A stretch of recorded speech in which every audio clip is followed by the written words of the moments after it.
Hi guys, thanks a lot for having me here today. The startup ecosystem in India today is flourishing. Some may even say that it's overflowing. It's also common knowledge that most of these startups are held to a very high standard in the products and services that they offer.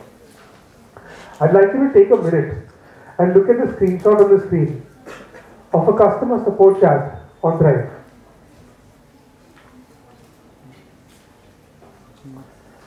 From funny examples of customers that have no money but want to eat, to not so funny realities that our support team needs to deal with daily. We've sort of seen it all. Today, a startup, any startup, is solving consumer problems. Consumer needs that used to be fulfilled by government agencies and enterprise institutions 25 years ago are now being picked up by fairly nascent organizations.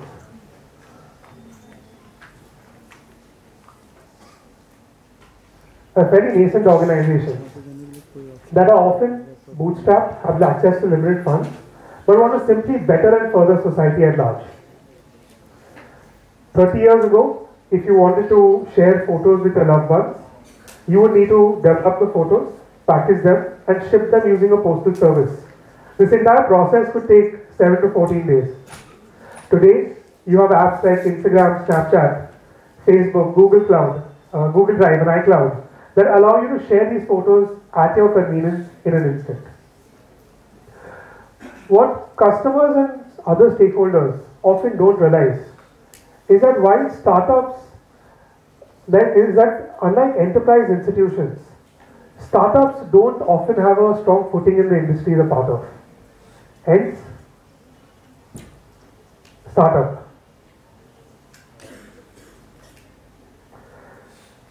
In today's day and age, due to the digital interactions that we go through, consumers and onlookers often forget that there is a person behind the company, whether a logistics partner, a delivery rider, a founder, a customer support exec, or a social media manager. If a delivery rider gets your parcel right in the ring, you fume up and you raise a support ticket. If a support exec fails to escalate that ticket, you call them useless.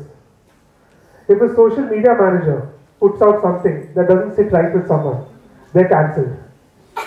If a startup incurs heavy losses during a tough year, they're often berated for not being good enough and trolled across social media. When instances like this occur, no startup expects sympathy. No startup expects empathy either. But if provided, it can go a long way to propel the startup journey forward. Henry Ford once said, if there's any one secret to success, it lies in the ability to get the other person's point of view and to view things from his angle as well as your own. I don't think there's a better definition of empathy out there.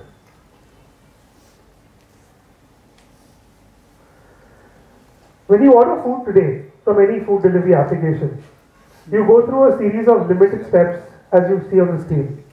You open the app of choice, you discover the restaurant that you want to order from, you add items to cart, apply an offer if any, and check out and pay.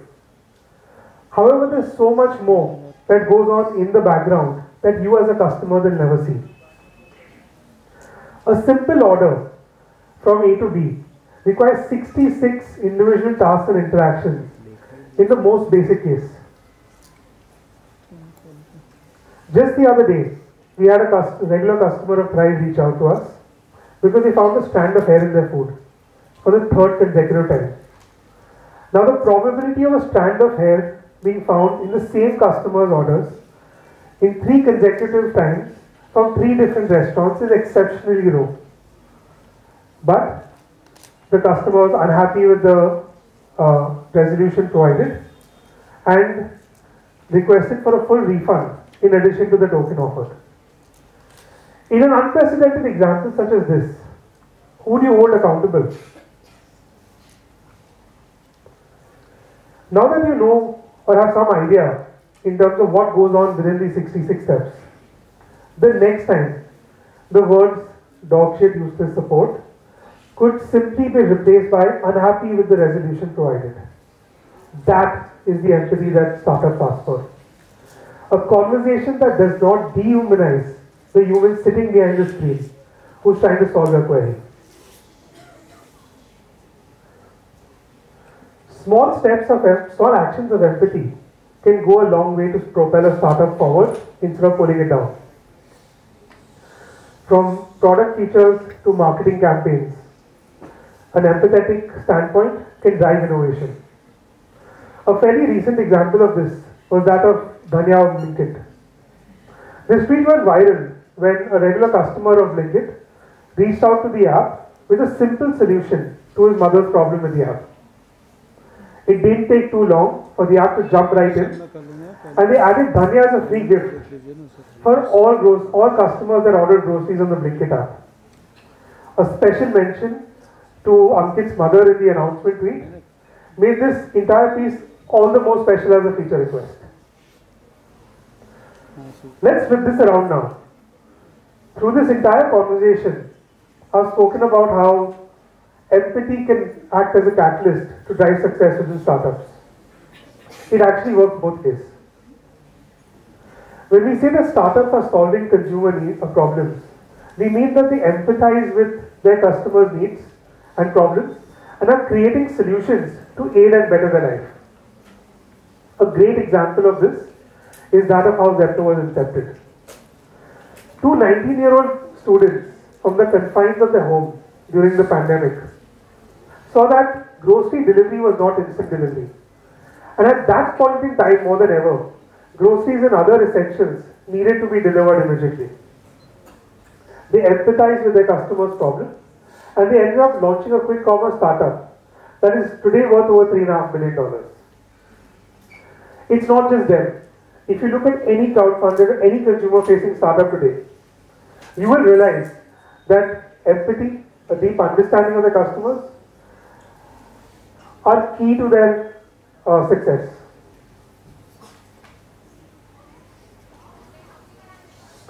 A startup is founded by someone that wants to do more, someone that wants to solve problems. They want to build positive outcomes and drive innovation, and of course make money. But not all startups face the same trajectory. Many startups have their funding short. For some, the timing just isn't right. For most others, they don't hit product market fit. There's also the fear of failure that stops a lot of these startups in their tracks. But what if this fear could be eradicated? The public shame, the humility, the humiliation, the fear of letting people down. I can almost guarantee that we would see a better and stronger startup ecosystem around us. A lot of things can go wrong. And this is not to say that a lot of things can go wrong when you are solving a consumer need or working within the service industry. There are a lot of notches in the chain that need to come together in perfectly seamless harmony to get things going. And most of these are human-led, although some automated. And since most of these are human-led, there has to be some room for human error. And this is not to say that there are problems, deal with it. But it's to say that when you face a problem, it's to highlight that the next time it takes just a little understanding to overcome it. I recently read a thread on Reddit that spoke about the best and worst customer experiences that people from all over the world have faced. And consumers from everywhere in the globe have commented on it. The one thing that was common to everyone that had the best support experiences was that they used empathy to deal with the customer service rep that they spoke to, and in turn this resulted in a better resolution than they expected.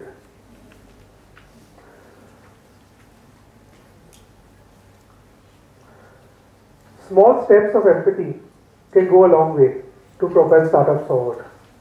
Without empathy, clubbed with innovation, Try wouldn't exist today. In conclusion, the next time I want you to, in conclusion, I'd like you to sit with a recent conversation that you had with a customer support executive on one of these apps recently. Now that empathy is in the picture, what would you change?